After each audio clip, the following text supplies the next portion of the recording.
Ya, kita buka Alkitab kita dari 1 Tesalonika.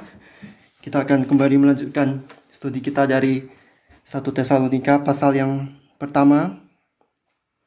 1 Tesalonika pasal yang pertama, ayatnya yang ke-6 sampai dengan pasal 2 ayat ke-4.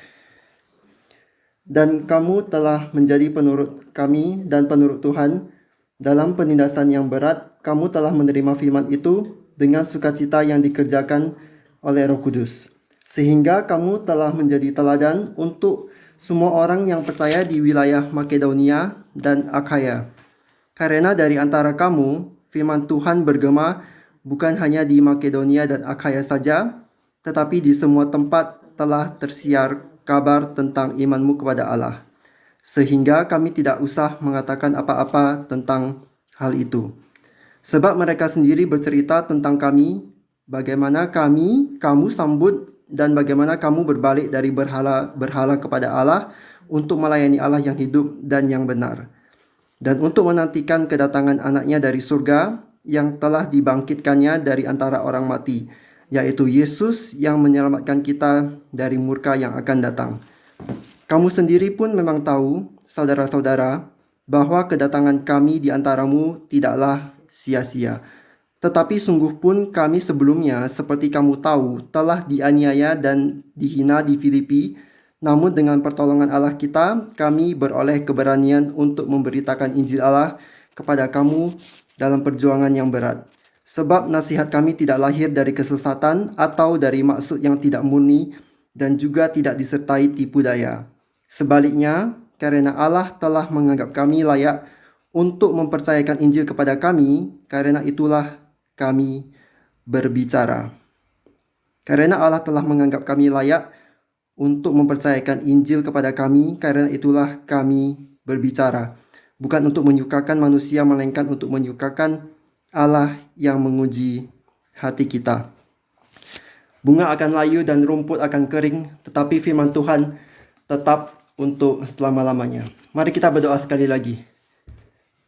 Bapa yang bertata di dalam kerajaan surga, terima kasih untuk firman-Mu, terima kasih untuk persekutuan ini, dan terima kasih untuk kesempatan buka hati dan pikiran setiap daripada kami. Jauhkanlah segala kuasa-kuasa jahat dan pimpin kami boleh menerima firman dan pengertian daripada Engkau.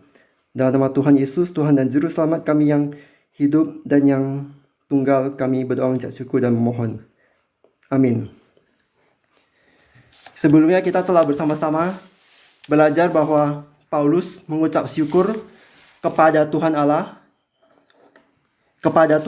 untuk pekerjaan iman mereka, untuk usaha kasih dan ketekunan pengharapan mereka, yaitu pengharapan kepada Tuhan kita Yesus Kristus dan di hadapan Allah dan Bapa kita.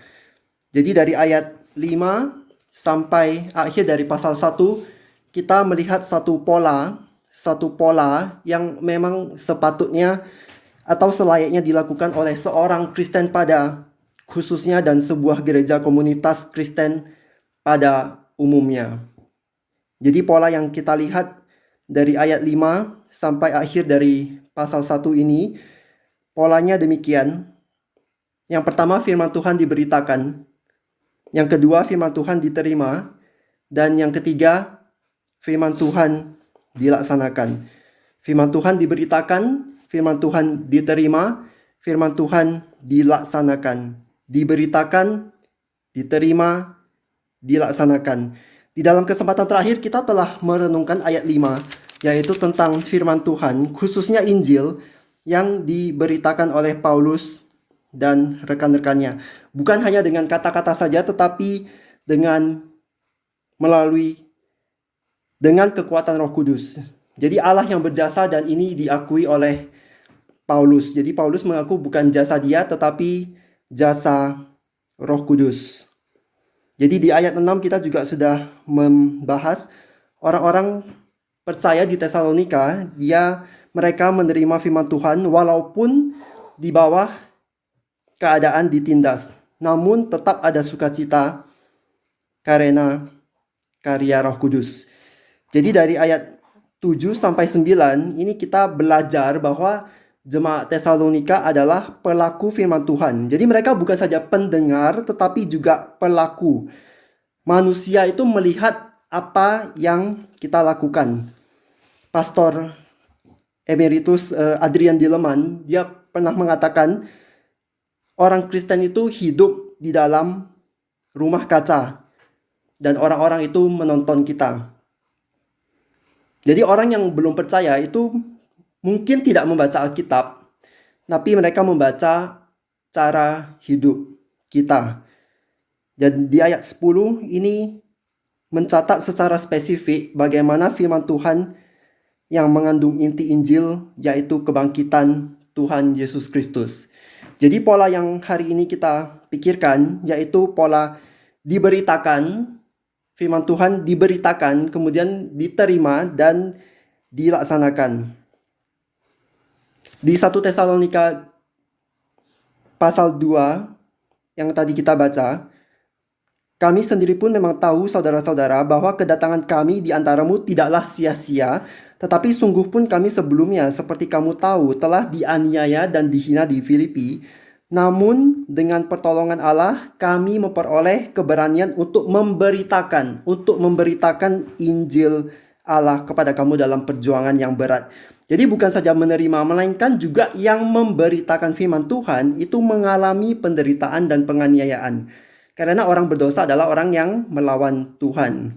Sekali lagi, bukan dengan kekuatan manusia Injil diberitakan, melainkan dengan kekuatan Allah. Itu tadi yang diberitakan.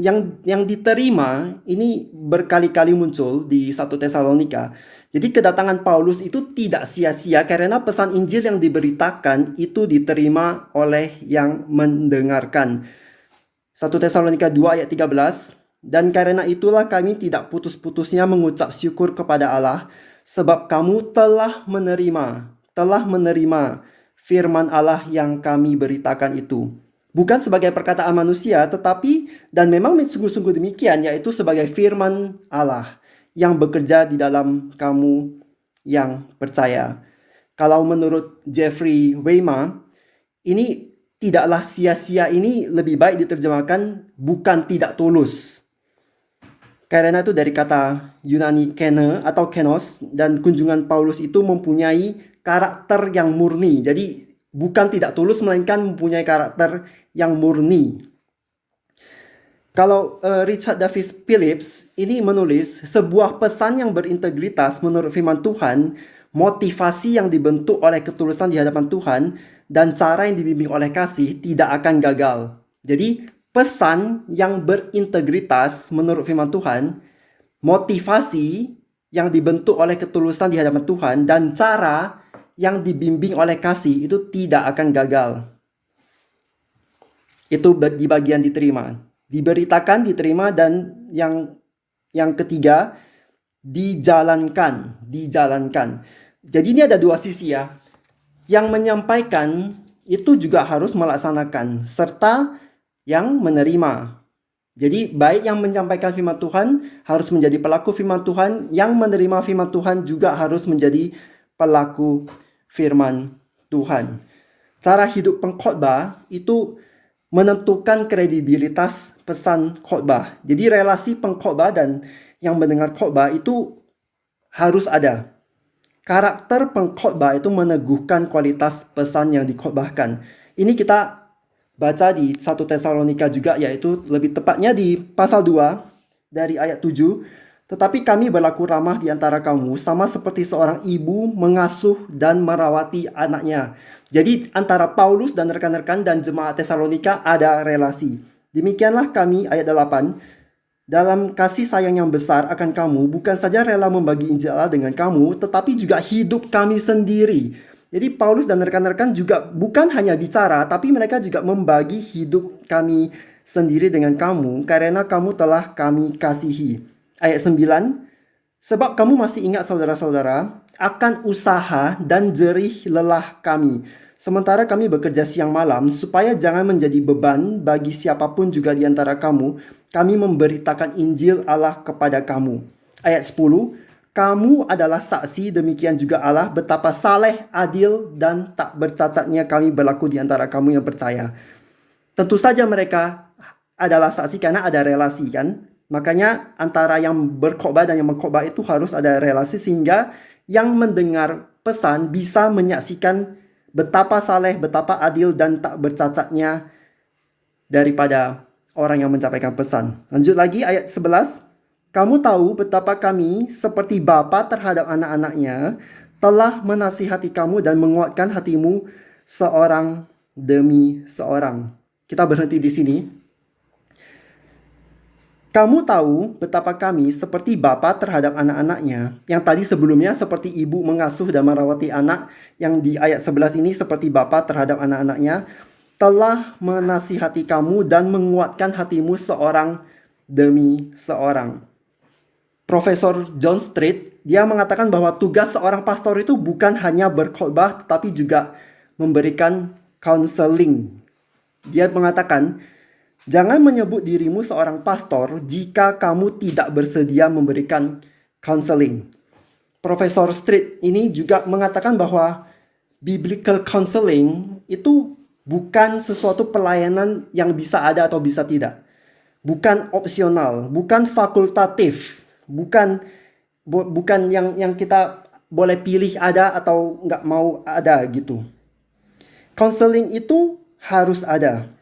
Kita baca di Kisah Para Rasul 20. Kisah Para Rasul 20 itu bicara tentang kalimat-kalimat perpisahan Paulus kepada tua-tua Efesus. Pada saat itu Paulus tidak tahu kapan akan bertemu lagi dan dia bisa jadi bertemu terakhir dengan para tua-tua di Efesus yang dicatat di Kisah Para Rasul pasal 20. Maka dia bilang, sebab itu berjaga-jagalah dan ingatlah bahwa aku 3 tahun lamanya siang malam dengan tiada berhenti-hentinya menasihati kamu masing-masing dengan mencucurkan air mata. Jadi Paulus itu memberikan counseling kepada orang-orang percaya di Efesus, bahkan sampai mencucurkan air mata. Jadi counseling itu sangat penting. Jemaat itu membutuhkan pastor yang ada bagi mereka. Domba membutuhkan gembala. Jika aku boleh tambahkan, tugas seorang pastor itu bukan hanya berkhotbah dan counseling, melainkan juga menggembalakan. Bukan menjadi bos, mau atur ini, atur itu, maunya didengar. Jadi aku mengucap syukur sekali kepada pastor kami di Wiesbaden, Pastor Philip Gelston. Tahun ini menandakan 10 tahun dia menjadi gembalanya dia. Jadi aku mengucap syukur ini sudah 10 tahun.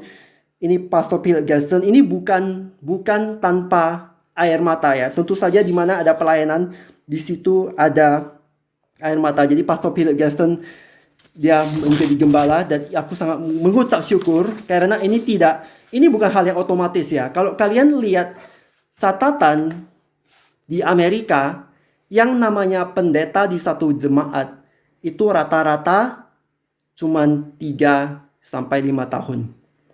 Jadi kalau sudah 10 tahun ini anugerah Tuhan, kalau lebih itu anugerah Tuhan yang lebih besar saja.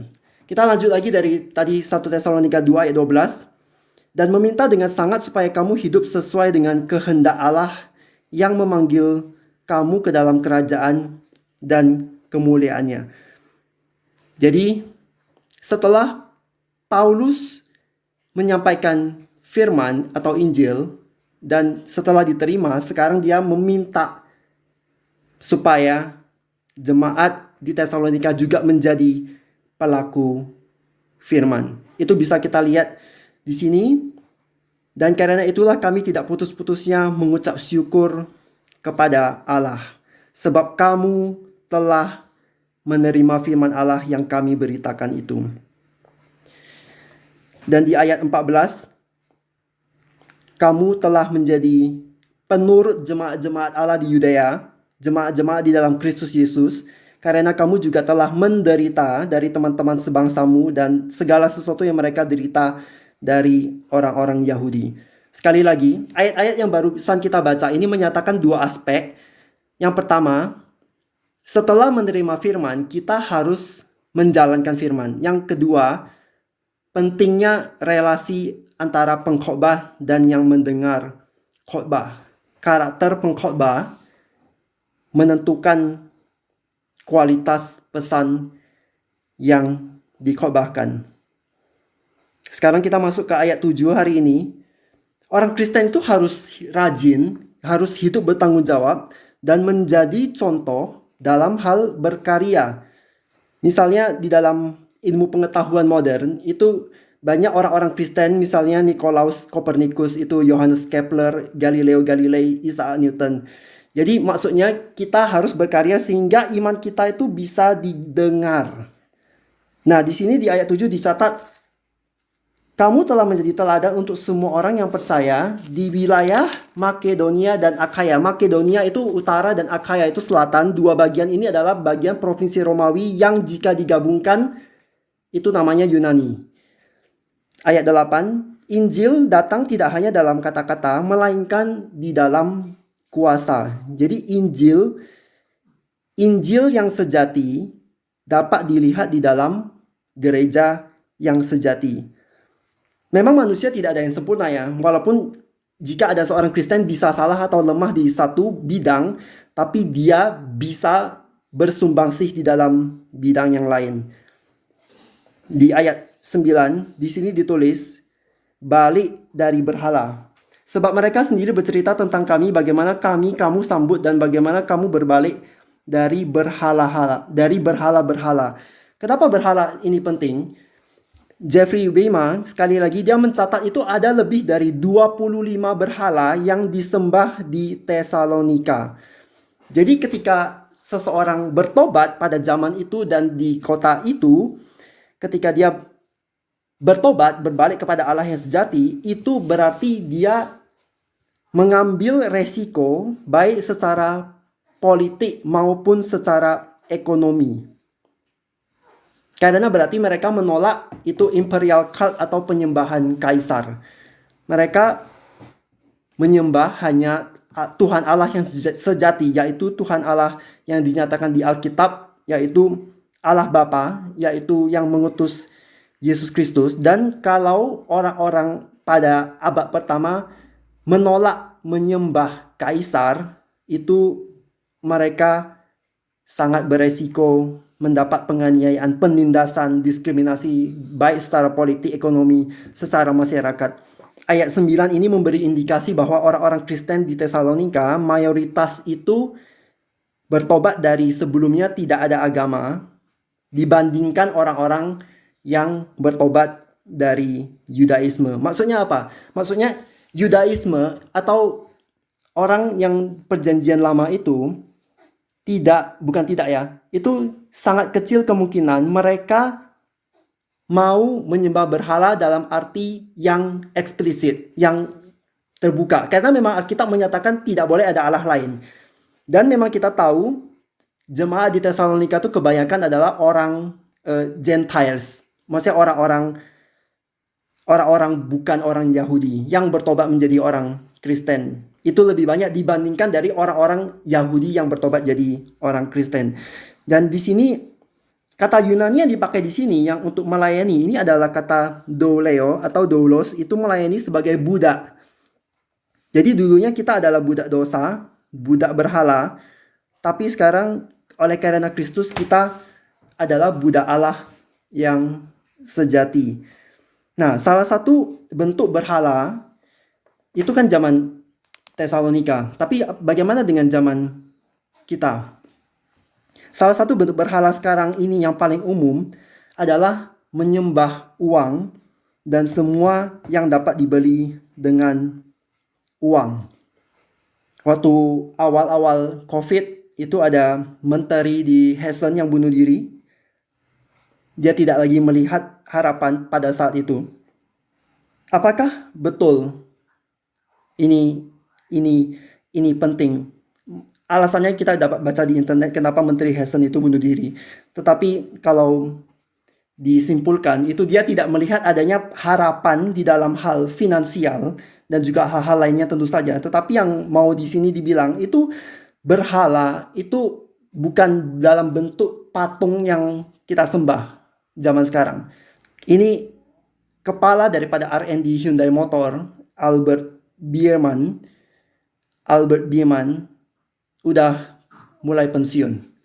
Jadi dulunya dia adalah orang penting di BMW, kemudian direkrut oleh Hyundai Motor dan dia dikasih posisi kepala daripada Research and Development, yaitu posisi yang sebelumnya tidak pernah dipegang oleh orang yang bukan Korea. Namun sekarang dia harus menyerahkan kembali posisi terhormat itu. Jadi posisi manusia itu sementara di bumi. Uang juga sementara. Jadi jangan sampai kita menjadikan segala sesuatu yang sementara itu berhala. Apa itu berhala? Berhala itu adalah suatu hal atau aspek di dalam hidup kita yang jikalau itu diambil atau dibuang, maka seluruh hidup kita akan runtuh. Bayangkan saja, apa itu? Itu bisa jadi istri kita, anak kita. Kalau anak kita diambil, kemudian kita jadi runtuh, hidup kita hancur, berarti berhala kita anak kita. Itu sudah dibuktikan oleh Abraham. Abraham itu menyembah Allah dan bahkan dia tidak memberhalakan anaknya sendiri sebagai ganti Allah. Itu iman Abraham yang sangat kuat dan agung sekali. Kita lanjut ke ayat 10. Ini di sini pertama kali disebut referensi kepada kedatangan Yesus kedua kalinya. Jadi Alkitab mengajarkan bahwa Tuhan Yesus itu akan datang kembali. Dan gereja mula-mula itu yakin bahwa Yesus akan datang suatu hari nanti. Gereja yang sejati percaya Yesus akan datang kedua kalinya. Jadi gereja Tesalonika adalah gereja yang menantikan Kristus. Ini adalah salah satu reputasi orang-orang percaya di Tesalonika. Mereka mengharapkan kedatangan Yesus. Kita menantikan dan mengharapkan Yesus datang kembali dan bukan menantikan antikristus. Yesus adalah penyelamat, juru selamat kita, yaitu menyelamatkan kita dari murka yang akan datang. Roma 8 ayat 1. Demikianlah sekarang tidak ada penghukuman bagi mereka yang ada di dalam Kristus Yesus. 1 Tesalonika 5 ayat 9-10. Karena Allah tidak menetapkan kita untuk ditimpa murka, tetapi untuk beroleh keselamatan oleh Yesus Kristus Tuhan kita yang sudah mati untuk kita, supaya entah kita berjaga-jaga, entah kita tidur atau kita hidup, kita bersama-sama dengan Dia. Jadi iman itu memungkinkan orang Kristen untuk menikmati pembebasan eskatologisnya sebelum penghakiman terakhir. Ya, aku tahu kalau kalian ada yang berpendapat berbeda. Ini murka yang akan datang. Murka yang mana? Murka adalah satu aktivitas Tuhan Allah. Dan murka Allah itu harus dilihat dari perspektif keadilannya. Jadi di sini ada beberapa interpretasi berbeda. Namun murka di sini aku lebih cenderung mengacu kepada murka kekal Allah, yaitu kepada penghakiman terakhir. Tetapi mungkin aku bisa bagikan supaya kalian tahu ini problemnya di mana. Keith Mathison mengatakan ada beberapa indikasi dalam surat pertama ini bahwa murka yang dibicarakan di sini mengacu pada penghakiman abad pertama. Itu bisa dibandingkan misalnya di 1 Tesalonika 2 ayat 16. Tetapi dalam terang eskatologi Paulus, yaitu konsep sudah dan belum, bahkan manifestasi murka kontemporer, sejaman, seangkatan maksudnya, seperti murka seperti itu tidak boleh dipahami untuk menyingkirkan atau meniadakan manifestasi penuh terakhir dari murka Allah atas orang fasik. Maksudnya, Allah itu menyatakan murkanya juga di abad pertama. Tetapi hal itu bukan berarti nanti di ujung Allah tidak lagi murka. Melainkan terakhir di belakang itu tetap ada penghakiman terakhir. Kalau G.K. Beale mengatakan, Kristus telah menderita murka zaman akhir bagi umatnya di kayu salib.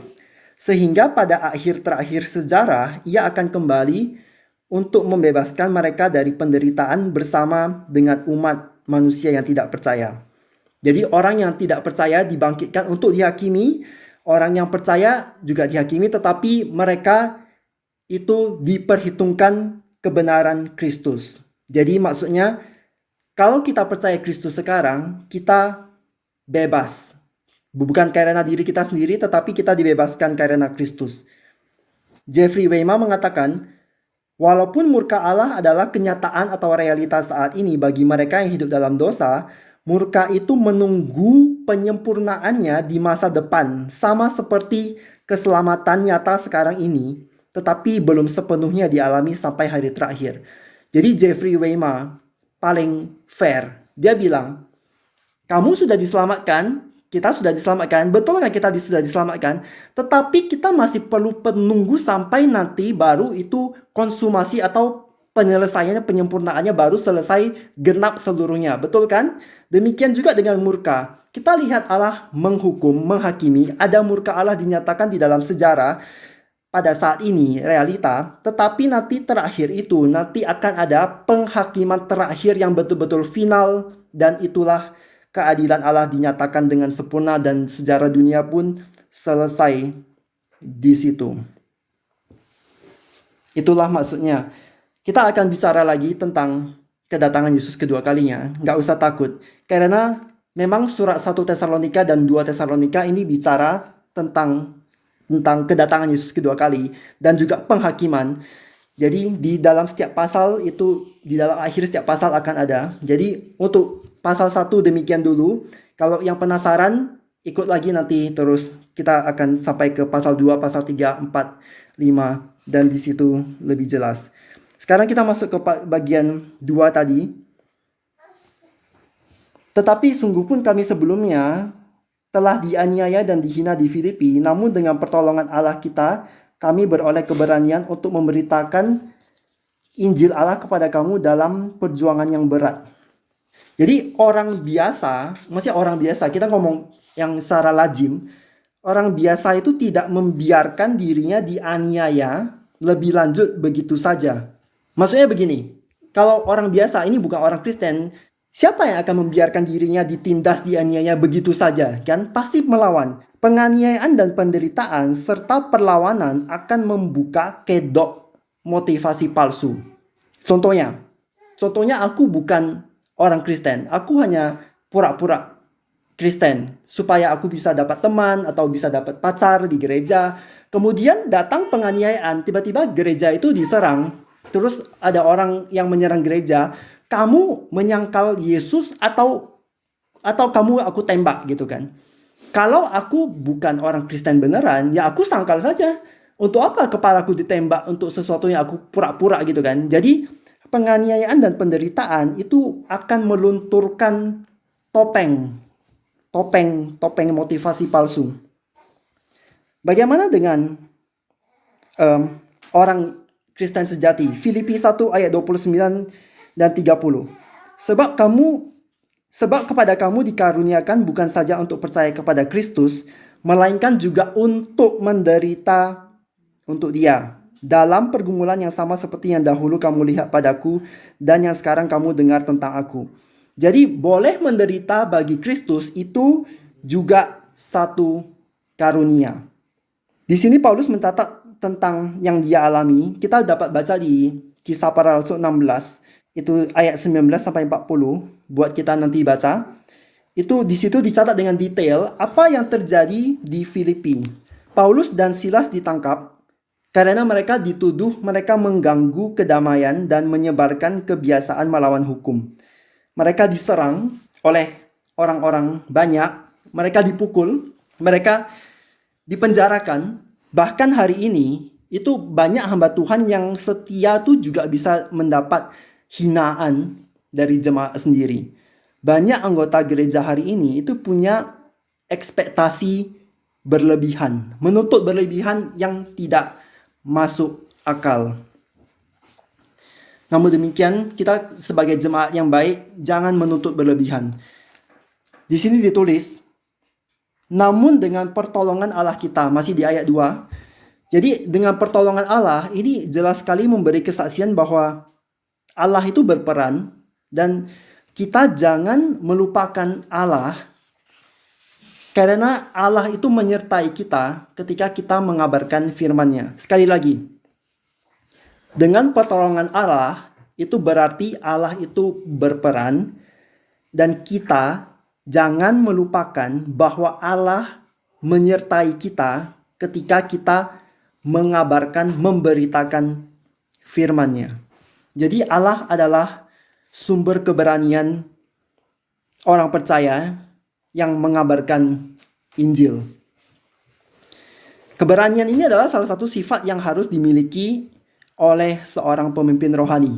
Keberanian adalah salah satu sifat yang harus dimiliki oleh seorang pemimpin rohani.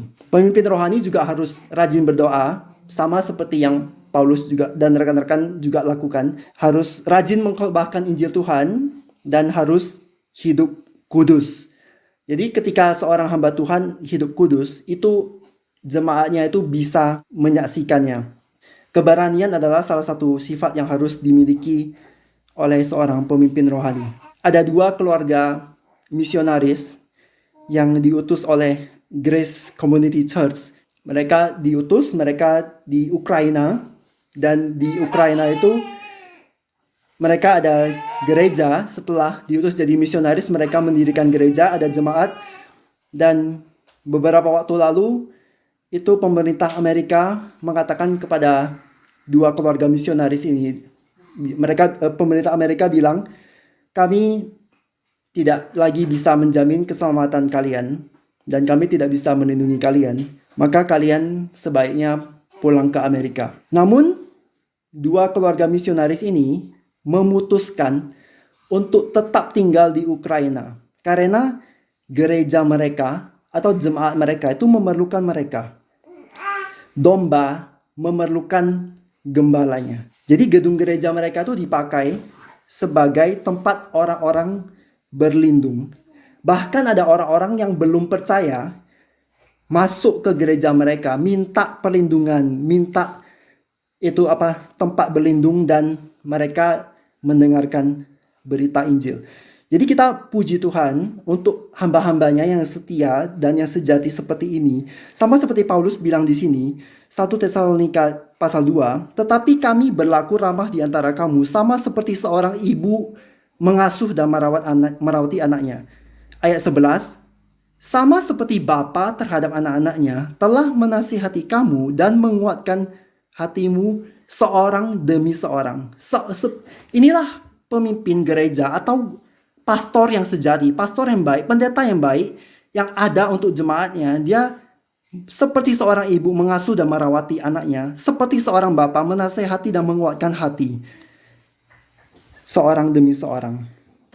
Karena kita sudah bicara soal perang, aku akan menyampaikan beberapa kata.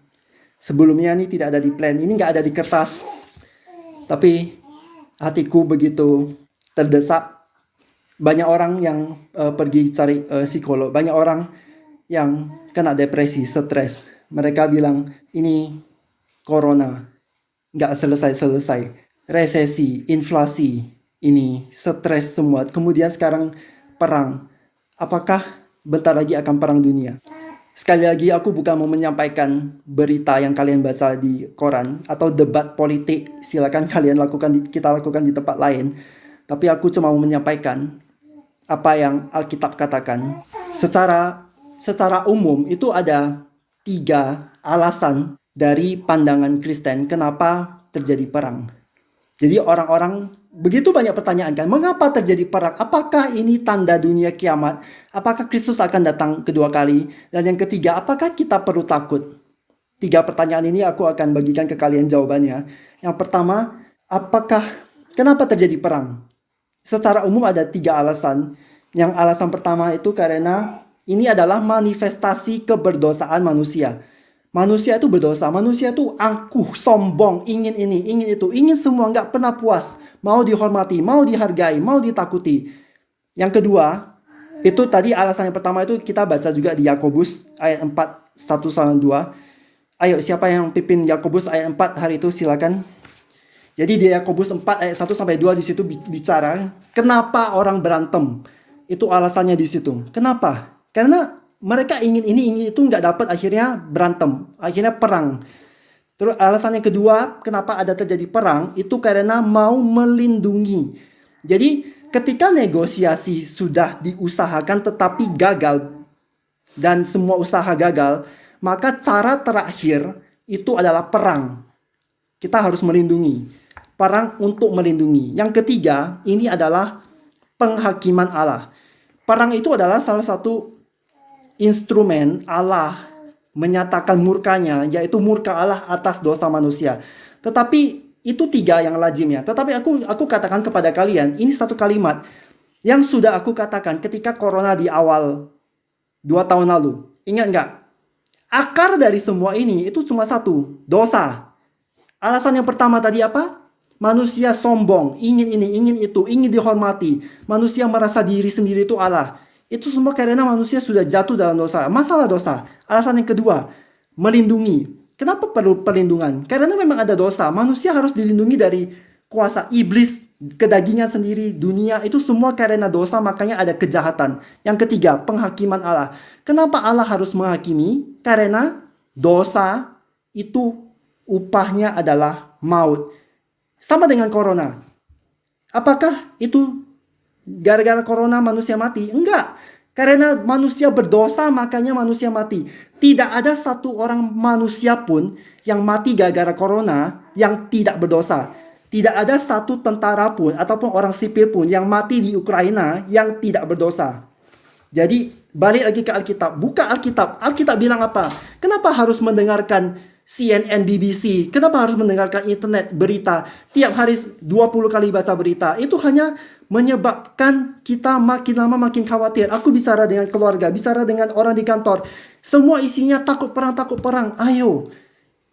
Orang Kristen juga.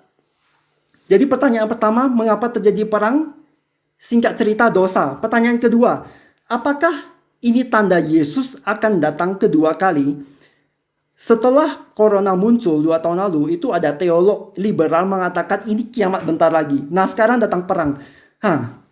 Buktinya. Nah, Alkitab bilang, ketika kamu mendengar deru perang, mendengar perang, itu semua, itu generasi ini tidak akan berlalu sebelum semuanya itu terjadi. Apakah itu bicara soal kedatangan Kristus kedua kali? Enggak. Kalian masih ingat seminar Olivet Discourse? Maafkan aku masih terlalu sibuk, belum sempat mengcompile itu video seminar yang supaya bisa diupload. Tapi di situ sudah kita bicarakan, Yesus datang kedua kalinya itu seperti pencuri pada waktu malam. Seperti 10 gadis. Ada 5 gadis bijaksana, 5 gadis tidak bijaksana. Mereka yang tidak bijaksana tidak membawa minyak cadangan. Jadi ketika itu pengantin datang, tiba-tiba mereka tidak boleh masuk. Inilah Kristus datang. Kristus datang itu tidak akan ada tandanya. Dia akan datang tiba-tiba. Yang penting kita siap sedia. Kita bertobat, kita percaya Yesus, terima dia sebagai Tuhan dan Juru Selamat. Itulah yang panggilan kita. Jangan nantikan antikristus. Terlalu banyak orang Kristen, termasuk pendeta yang aku hormati, termasuk orang-orang Kristen yang aku hormati. Mereka bilang, ini corona sudah datang dan perang sudah ada. Ini tempatnya sudah siap untuk antikristus datang. Benar. Untuk apa menantikan antikristus? Nantikanlah Kristus. Antikristus tidak menumpahkan darahnya di kayu salib untuk menebus dosa kita, melainkan Yesus Kristus. Kita lihat di 1 Yohanes. Ini persekutuan kita sangat diberkati Tuhan. Kita sudah membahas di 1 Yohanes.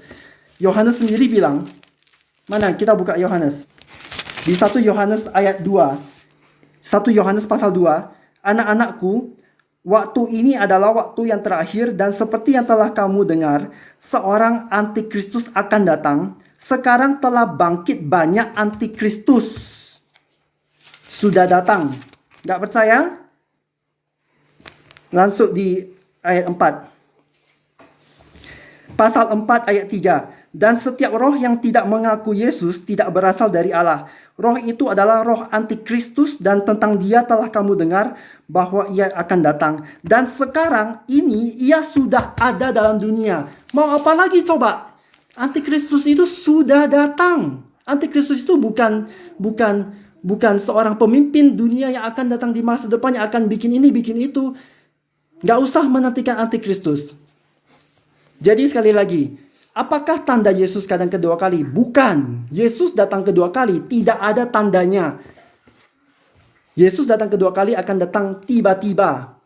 Apakah kita sudah siap?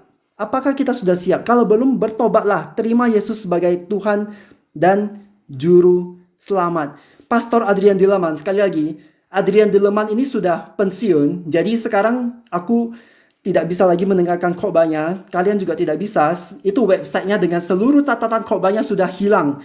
Jadi ini dari catatan yang dulu masih ada. Pastor Adrian Dileman telah studi dan dia mendapatkan bahwa dalam 3100 tahun sejarah dunia dicatat, itu dunia itu hanya damai itu selama 8% dari total waktu, yaitu 286 tahun dari 3100 tahun. Perang itu tetap ada, perang itu ada. Perang dunia pertama, perang dunia kedua, perang Korea, perang Vietnam. Jadi apakah perang ini tanda Yesus datang kedua kali? Bukan. Yesus datang kedua kali tidak ada tanda-tanda, datang tiba-tiba. Bisa nanti malam, bisa 100 tahun lagi. Kita nggak tahu. Paulus sendiri nggak tahu, kalau kita mau sok tahu gitu kan. Yang ketiga, apakah kita perlu takut? Tadi yang pertama, mengapa terjadi perang? Singkat cerita, karena dosa.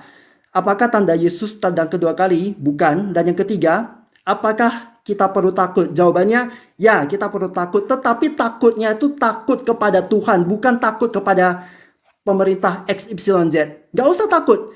Takut kepada Tuhan yang bisa membunuh baik badan dan roh di dalam kekekalan. Yang bisa memberikan hukuman dosa yang kita perbuat. Kita harus berdiri di hadapan hakim agung. Itu kita perlu takut kalau kita belum ada iman, belum ada percaya kepada Yesus Kristus, kalau kita belum bertobat. Itu yang perlu kita ketakuti. Ya, itu sebenarnya tidak di-plan. Kita kembali lagi ke 1 Tesalonika tadi, pasal 2, ayat 3 dan 4 dari pasal 2. Di sini mengatakan, sebab nasihat kami tidak lahir dari kesesatan atau dari maksud yang tidak murni dan juga tidak disertai tipu daya.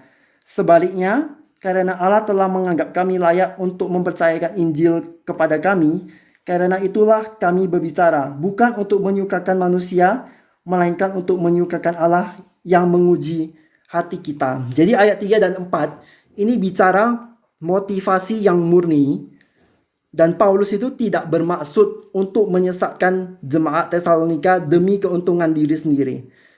Yang menguji atau memeriksa itu adalah Allah sendiri.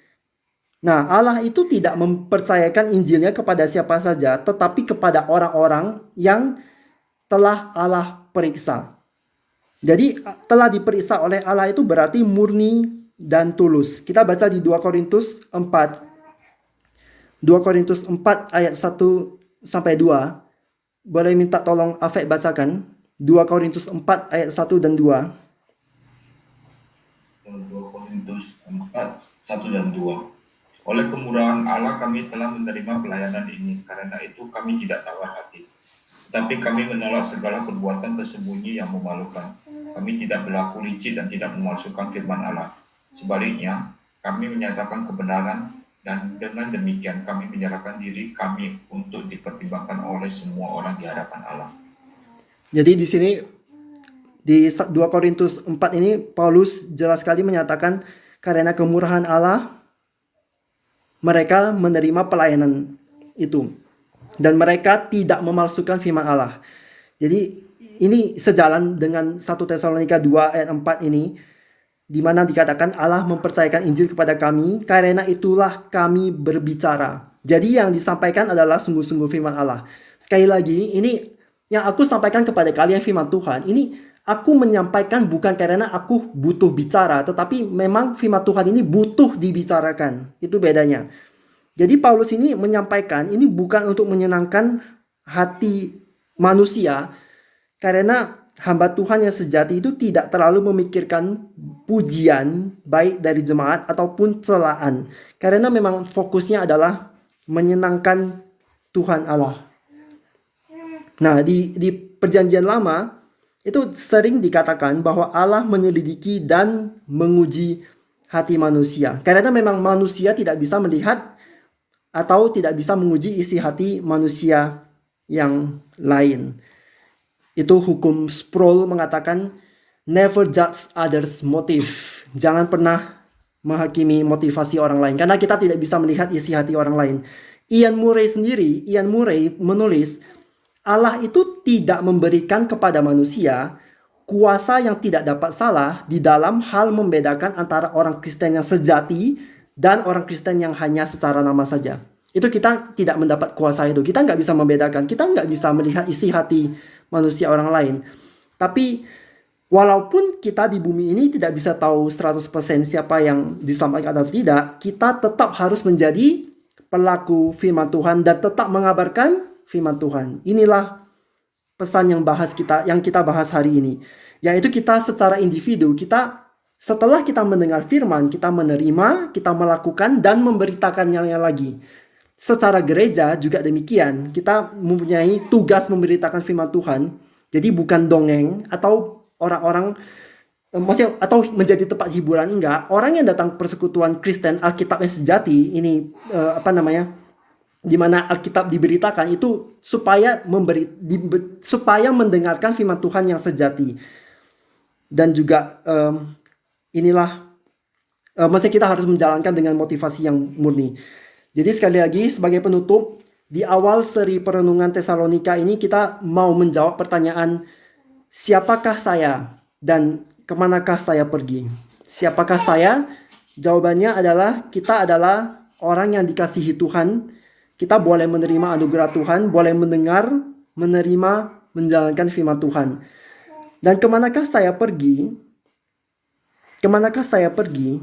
Ini kita bukan sedang menuju penghakiman atau penghukuman yang kekal, melainkan kita akan dibebaskan dari murka yang akan datang karena keselamatan dalam Tuhan Yesus sudah dianugerahkan kepada kita. Nah, selama kita menantikan kedatangan anak Allah dari surga, ya kita tetap jalankan firman dan beritakan firman. Apakah itu cuma 1 hari, cuma 2 bulan atau 3 tahun. Kita nggak tahu berapa lama kita hidup. Kita nggak tahu bumi ini ada berapa lama lagi. Tapi kita jalankan tugas kita. Inilah yang harus kita jalankan. Sekali lagi, setelah kita dengar firman, terima firman, jalankan firman, beritakan lagi. Dengan kekuatan Tuhan kita bisa menjalankan ini. Dan mari kita berdoa. Kita minta kekuatan dan pemeliharaan dari Tuhan. Bapa yang bertata di dalam kerajaan surga, kami mengucap syukur untuk firman-Mu dan kami mau mengucap syukur Engkau beranugerah kepada kami yang boleh Engkau berikan penerimaan firman-Mu, boleh Engkau berikan keselamatan, berikan iman, dan pimpin kami juga menjadi hamba-Mu yang setia, menjadi pelaku firman-Mu, memberitakan Injil-Mu, menjadi satu berita sukacita yang betul-betul sejati kepada orang-orang di sekitar kami. Terima kasih Tuhan, kami menyerahkan persekutuan ini juga masa depannya untuk segala administrasi yang harus dilakukan, baik tempat ataupun pengakuan iman, dan setiap dada kami mohon Tuhan yang berikan bijaksana dan Engkau pelihara iman kami. Berikan kami juga pertumbuhan iman Bapa. Kami mohon Engkau berikan kami kekuatan dalam nama Tuhan Yesus, Tuhan dan Juru Selamat kami yang tunggal dan yang hidup. Kami berdoa, mengucap syukur dan memohon. Amin.